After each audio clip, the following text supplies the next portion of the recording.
सरकार ने शायद 4 लाख रुपया उसका बिजली का बिल बकाया है जो जमा नहीं किया है।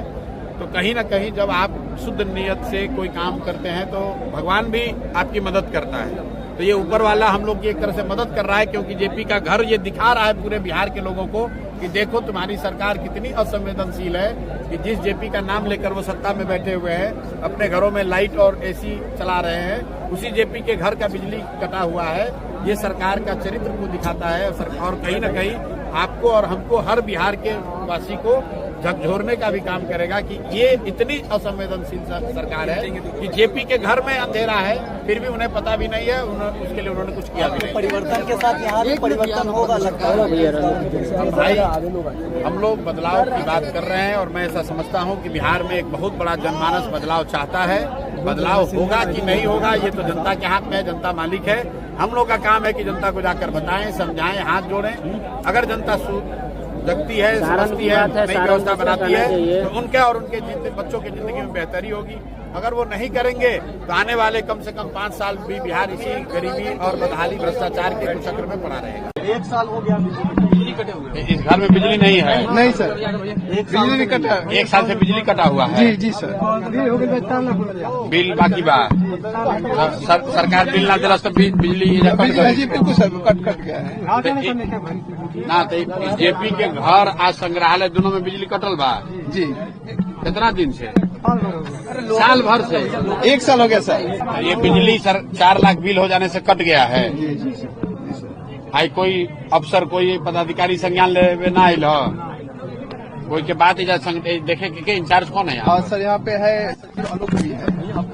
आप कुछ नहीं बोले? नहीं, कई सारे उन्हीं के नाम से बिल आया हुआ है, क्योंकि वो जब फर्स्ट बार ना सर तो उन्हीं के नाम से सर ये मतलब कि बिल आया, इसकी वजह से सर किया है। बिहार में बदलाव क्यों होना चाहिए? इससे बड़ा उदाहरण क्या होगा कि जिस जेपी ने संपूर्ण क्रांति और बिहार में व्यवस्था परिवर्तन का नारा दिया, पूरे देश में वो परिवर्तन हुआ और उनके चेले चपाटे होने का दावा करने वाले लोग 35 साल से बिहार में राज कर रहे हैं। और आज हमें तो नहीं पता था, लेकिन आपके साथ ही आकर देख रहे हैं कि जेपी के घर की बिजली कटी हुई है, क्योंकि 4 लाख रुपया का लोग बता रहे हैं कि बिजली का बिल बाकी है जो बिहार सरकार ने जमा नहीं किया है। और जेपी के नाम पर हमको जो कोई भी रास्ते में बताया कि इसके विकास के लिए 500 करोड़ रुपया केंद्र सरकार से मिला था इसके डेवलपमेंट के लिए। और आज यहाँ आप देखिए, आपके सामने, हमको पहले से कोई जानकारी नहीं थी, हम ये दावा नहीं कर सकते हैं कि हमको पहले से मालूम था। अभी आप ही लोग बता रहे हैं कि यहाँ बिजली है ही नहीं, बिजली काट दी गई है क्योंकि बिहार सरकार बिजली का बिल नहीं दे पा रही। हम डॉक्टर राजेंद्र प्रसाद के मेमोरियल पर भी गए हैं, भितिहरवा आश्रम भी गए हैं और करीब करीब कमोवेश यही स्थिति है। लेकिन जेपी के घर की जो स्थिति है, जहाँ बिजली नहीं है, ऐसी स्थिति वहाँ भी नहीं है। भितिहरवा आश्रम से हम जब पदयात्रा शुरू किए तो वहाँ पर भी गांधी जी की पत्नी कस्तूरबा जी ने जो एक विद्यालय शुरू किया था, उसको 1 रुपए का अनुदान नहीं, 1 रुपए की सहायता नहीं, और वहाँ आदिवासी समाज की, थारू समाज की बच्चियां पढ़ रही थी। उस समय हम लोगों ने पदयात्रा के पहले दिन कहा था कि जब तक हम लोग की व्यवस्था नहीं बनेगी तब तक उस विद्यालय को चलाने के लिए एक सहयोग राशि जनसुराज से उनको हर महीना मिलेगा। बिल्कुल आप उम्मीद रखिए, मैं अपनी ताकत से आप लोग के माध्यम से बात उठाऊंगा और आप अभी आपके जरिए बोल रहे हैं तो पूरे देश में ये बात जाएगी कि भाई बताइए, जेपी के घर में भारत रत्न आपने दे दिया, आप जेपी की महिमा मंडन कर रहे हैं, उनके नाम पर कुर्सी पर बैठे हुए हैं और उनके घर में बिजली नहीं है। इससे ज्यादा दुर्भाग्य की बात क्या हो सकती है? तो मैं तो इसलिए नहीं आया था कि इस बदहाली को देखकर यहाँ से बदलाव की बात करूंगा। मैं तो यहाँ इस मिट्टी से प्रेरणा लेने, इस मिट्टी को नमन करने आया था। लेकिन ये घर और इसकी स्थिति ये बता रही है कि बिहार में बदलाव क्यों होना चाहिए, कि जो जेपी के नाम पर सियासत कर रहे हैं, 30 साल से कुर्सी पर बैठे हैं, उनके घरों में एयर छप्पर टूटा हुआ है, वो दिक्कत की बात नहीं है, क्योंकि जेपी रहते थे इसी में, तो उसको तो तोड़कर इसमें आप टाइल्स नहीं लगा। लेकिन बिजली का कनेक्शन कटा हुआ है, बिजली है लेकिन बिजली का कनेक्शन कटा हुआ है, इसलिए कटा हुआ है कि सरकार बिजली का बिल नहीं दे रही है। यहाँ पर पूरी रात मैं रुकूंगा। यात्रा की शुरुआत कल सुबह से होगी मांझी से। आज जेपी की इस धरती को प्रणाम करने आया हूँ, नमन करने आया हूँ, इससे प्रेरणा लेने आया हूँ। रात भर यहाँ पर रुकूंगा और यहीं कल सुबह यहीं से यात्रा शुरू होगी। नीचे यहाँ पे आए हैं, आपको क्या कुछ लग रहा है, क्या परिवर्तन करने की जरूरत है, क्योंकि आपका उद्देश्य भी बिहार में परिवर्तन करना है? नहीं, यहाँ इस धरती को शांत किशोर के वक्तव्य की जरूरत नहीं है। हम लोग बहुत छोटे लोग हैं, ये बहुत बड़े महामानव की जमीन है। हम लोग तो बस यहाँ श्रद्धांजलि देने आ सकते हैं, श्रद्धा के भाव के साथ आ सकते हैं, उसको नमन करने आ सकते हैं। मैं यहाँ से कोई संदेश नहीं देना चाहता हूँ। अगर कोई संदेश है तो यही है कि जिस व्यवस्था परिवर्तन संपूर्ण क्रांति की बात इस धरती के लाल जेपी ने करी है, बिहार के लोगों को ये समझने की जरूरत है कि आज वो मौका है, 4 महीने के बाद चुनाव है। एक बार अगर आप व्यवस्था परिवर्तन चाहते हैं, अपने बच्चों के लिए शिक्षा रोजगार चाहते हैं, तो जेपी के बताए हुए रास्ते पर चलिए। जाति धर्म, नाली गली, मंदिर मस्जिद की लड़ाई से ऊपर उठिए। अपने बच्चों के लिए पढ़ाई रोजगार की बात कीजिए, भ्रष्टाचार मुक्त सरकार की बात कीजिए, और नेताओं के बच्चों को नेता मत बनाइए। समाज का जो काबिल व्यक्ति है उसको नेता बनाइए। यही बात तो जेपी ने सिखाया, यही बात उन्होंने बताई। उस जो बात जेपी ने बताया है उस पर अमल करने की जरूरत है। इसीलिए इस मिट्टी से कल से यहाँ से शुरुआत करेंगे। को आपने चुना है, आखिर इसके पीछे क्या मकसद? 120 दिनों तक पूरे बिहार का भ्रमण करेंगे, 243 विधायक। मकसद बस इतना ही है। आज से करीब 50 साल पहले इसी धरती के लाल जेपी ने संपूर्ण क्रांति का नारा दिया। उन्होंने व्यवस्था परिवर्तन की बात की। आज देश के कई हिस्सों में उसका लाभ भी लोगों को मिला, सत्ता भी बदली, व्यवस्था भी बदली, लेकिन बिहार जहां था वहीं रह गया। 75-77 में भी देश का सबसे गरीब और पिछड़ा राज्य बिहार था, और आज भी देश का सबसे गरीब और पिछड़ा राज्य बिहार ही है। तो बिहार के लोगों को, समाज को यहाँ ये चिंतन मनन करने की जरूरत है। साथ ही ये संकल्प लेने की जरूरत है कि जो रास्ते जेपी ने बताए, कहीं न कहीं समाज और राजनीति दोनों से भटक गया है। तो एक बार जब अब 5 महीने के बाद चुनाव है, तो ये समय है कि यहाँ के लोग संकल्प लें और आगे बढ़कर अपने बच्चों के लिए एक नई व्यवस्था बनाएं, ताकि उनके बच्चों के भी जीवन में प्रकाश आए, उनके बच्चों के जीवन से अंधकार खत्म हो।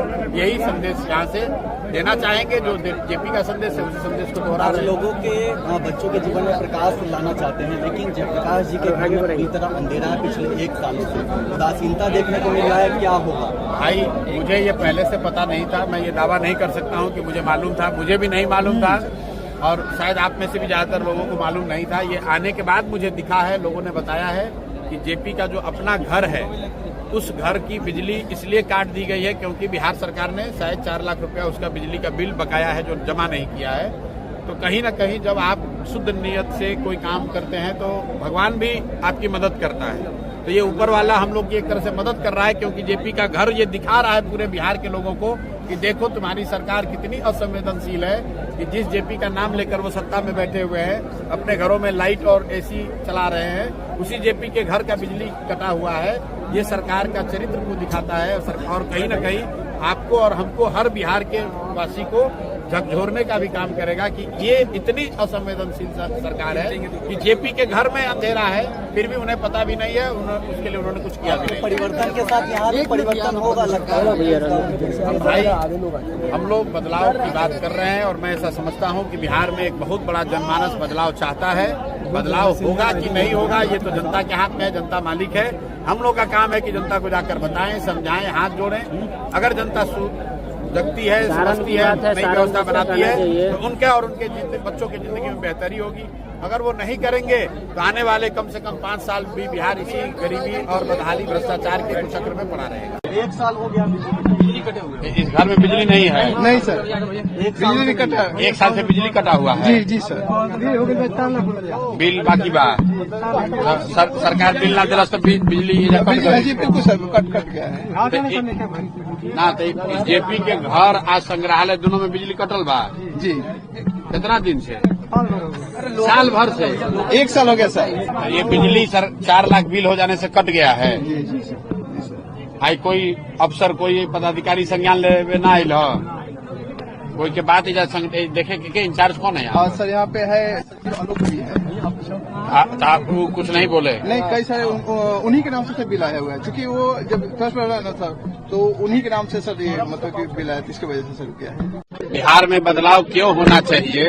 इससे बड़ा उदाहरण क्या होगा कि जिस जेपी ने संपूर्ण क्रांति और बिहार में व्यवस्था परिवर्तन का नारा दिया, पूरे देश में वो परिवर्तन हुआ और उनके चेले चपाटे होने का दावा करने वाले लोग 35 साल से बिहार में राज कर रहे हैं। और आज हमें तो नहीं पता था, लेकिन आपके साथ ही आकर देख रहे हैं कि जेपी के घर की बिजली कटी हुई है, क्योंकि 4 लाख रुपया का लोग बता रहे हैं कि बिजली का बिल बाकी है जो बिहार सरकार ने जमा नहीं किया है। और जेपी के नाम पर हमको जो कोई भी रास्ते में बताया कि इसके विकास के लिए 500 करोड़ रुपया केंद्र सरकार से मिला था इसके डेवलपमेंट के लिए। और आज यहाँ आप देखिए, आपके सामने, हमको पहले से कोई जानकारी नहीं थी, हम ये दावा नहीं कर सकते हैं कि हमको पहले से मालूम था। अभी आप ही लोग बता रहे हैं कि यहाँ बिजली है ही नहीं, बिजली काट दी गई है क्योंकि बिहार सरकार बिजली का बिल नहीं दे पा रही। हम डॉक्टर राजेंद्र प्रसाद के मेमोरियल पर भी गए हैं, भितिहरवा आश्रम भी गए हैं और करीब करीब कमोवेश यही स्थिति है। लेकिन जेपी के घर की जो स्थिति है, जहाँ बिजली नहीं है, ऐसी स्थिति वहाँ भी नहीं है। भितिहरवा आश्रम से हम जब पदयात्रा शुरू किए तो वहाँ पर भी गांधी जी की पत्नी कस्तूरबा जी ने जो एक विद्यालय शुरू किया था, उसको 1 रुपए का अनुदान नहीं, 1 रुपए की सहायता नहीं, और वहाँ आदिवासी समाज की, थारू समाज की बच्चियां पढ़ रही थी। उस समय हम लोगों ने पदयात्रा के पहले दिन कहा था कि जब तक हम लोग की व्यवस्था नहीं बनेगी तब तक उस विद्यालय को चलाने के लिए एक सहयोग राशि जनसुराज से उनको हर महीना मिलेगा। बिल्कुल आप उम्मीद रखिए, मैं अपनी ताकत से आप लोगों के माध्यम से बात उठाऊंगा। और आप अभी आपके जरिए बोल रहे हैं तो पूरे देश में ये बात जाएगी कि भाई बताइए, जेपी के घर में भारत रत्न आपने दे दिया, आप जेपी की महिमा मंडन कर रहे हैं, उनके नाम पर कुर्सी पर बैठे हुए हैं और उनके घर में बिजली नहीं है। इससे ज्यादा दुर्भाग्य की बात क्या हो सकती है। तो मैं तो इसलिए नहीं आया था कि इस बदहाली को देखकर यहाँ से बदलाव की बात करूंगा। मैं तो यहाँ इस मिट्टी से प्रेरणा लेने, इस मिट्टी को नमन करने आया था। लेकिन ये घर और इसकी स्थिति ये बता रही है कि बिहार में बदलाव क्यों होना चाहिए, कि जो जेपी के नाम पर सियासत कर रहे हैं, 30 साल से कुर्सी पर बैठे हैं, उनके घरों में एयर छप्पर टूटा हुआ है, वो दिक्कत की बात नहीं है, क्योंकि जेपी रहते थे इसी में, तो उसको तो तोड़कर इसमें आप टाइल्स नहीं लगा। लेकिन बिजली का कनेक्शन कटा हुआ है, बिजली है लेकिन बिजली का कनेक्शन कटा हुआ है, इसलिए कटा हुआ है कि सरकार बिजली का बिल नहीं दे रही है। यहाँ पर पूरी रात मैं रुकूंगा। यात्रा की शुरुआत कल सुबह से होगी मांझी से। आज जेपी की इस धरती को प्रणाम करने आया हूँ, नमन करने आया हूँ, इससे प्रेरणा लेने आया हूँ। रात भर यहाँ पर रुकूंगा और यहीं कल सुबह यहीं से यात्रा शुरू होगी। नीचे यहाँ पे आए हैं, आपको क्या कुछ लग रहा है कि आप परिवर्तन करने की जरूरत है, क्योंकि आपका उद्देश्य भी बिहार में परिवर्तन करना है? नहीं, यहाँ इस धरती को शांत किशोर के वक्तव्य की जरूरत नहीं है। हम लोग बहुत छोटे लोग हैं, ये बहुत बड़े महामानव की जमीन है। हम लोग तो बस यहाँ श्रद्धांजलि देने आ सकते हैं, श्रद्धा के भाव के साथ आ सकते हैं, उसको नमन करने आ सकते हैं। मैं यहाँ से कोई संदेश नहीं देना चाहता हूँ। अगर कोई संदेश है तो यही है कि जिस व्यवस्था परिवर्तन संपूर्ण क्रांति की बात इस धरती के लाल जेपी ने करी है, बिहार के लोगों को ये समझने की जरूरत है कि आज वो मौका है। 4 महीने के बाद चुनाव है। एक बार अगर आप व्यवस्था परिवर्तन चाहते हैं, अपने बच्चों के लिए शिक्षा रोजगार चाहते हैं, तो जेपी के बताए हुए रास्ते पर चलिए। जाति